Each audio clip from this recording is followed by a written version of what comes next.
Name-calling continues.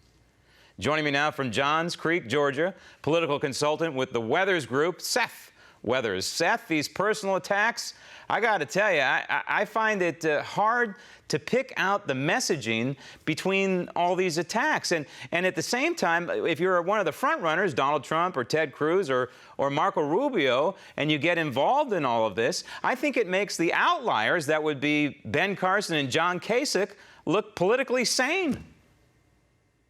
I mean, I understand the concern, and obviously a lot of the American people, sometimes they are upset by the infighting. But I got to say, before we get into too much about it with the debate, Trump made a point in the debate to talk about the lobbyists and the special interests that were in the crowd.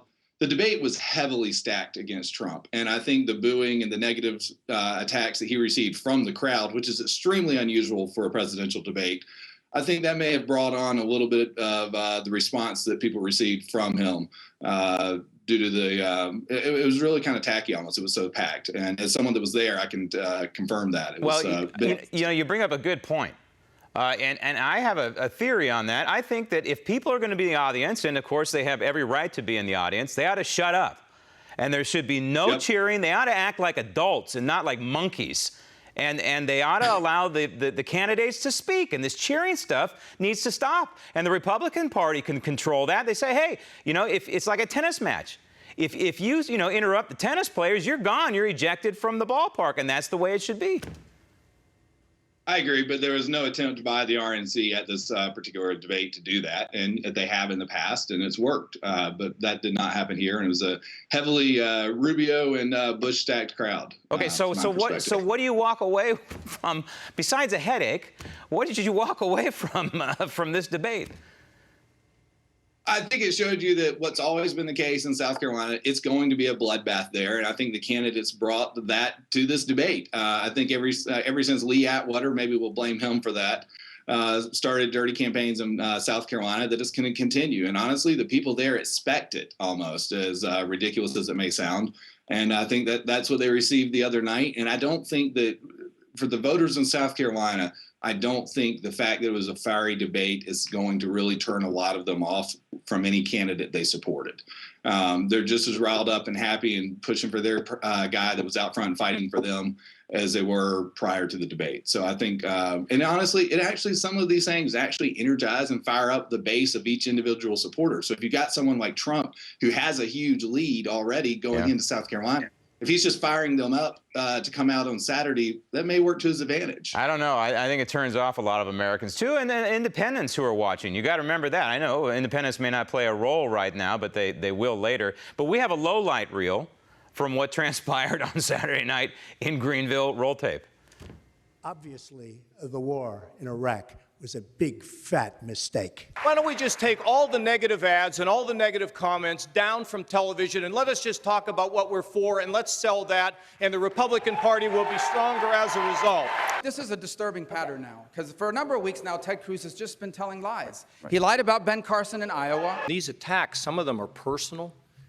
I think we're fixing to lose the election to Hillary Clinton if we don't stop this. Matter of principle, and I'll tell you. You are the single biggest liar. You probably are worse than Jeb Bush. You are the single biggest liar. So many people have said to me, you need to scream and jump up and down like everybody else. Is that really what you want, what we just saw? I don't think so. That's another lie. I never went bankrupt. It's another lie. No, but it's a lie. This guy, he doesn't know what he's talking about. Jeb is so wrong.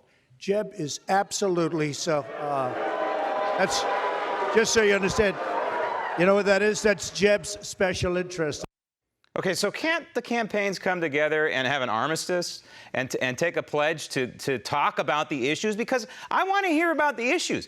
I don't care about the Iraq War. It was fought 10 years ago. It's been politicized for many, many years since. Let's talk about the budget. Let's talk about the deficit, $19 trillion, the $200 trillion unfunded liability. How are we going to put the wheels back on the track? Can we please talk about that? Well, I think that there's been attempts to do that. But when you've got someone like Cruz running the negative ads that he's running in South Carolina against Trump, and honestly, he is lying in those ads, and Trump's got to call him on that. Ted's only chance of surviving, I mean, as you saw, the majority of the fight was Cruz and Trump for the most part out of this debate. There were some other spots. So that brings me to my final question for you, Seth. Is it going to be a three-horse race in the end? Is it going to be Donald Trump, Ted Cruz, and Marco Rubio? If there's going to be three people, those will be the three. I would agree with you there. I think that Trump will come out of South Carolina victorious. And to be honest, I think that really ends the path to the nomination. Maybe a bit preemptive on my part, but once he wins that, it shows he can win the southern states. And I think he'll just clean it up in the SEC primary, which really puts Cruz out of the picture. That's his only path. And once that's over, it becomes possibly a Trump-Rubio battle. Well, I hope this gets back to nominating a conservative candidate and not nominating a candidate for the new TV show World's Biggest Liar.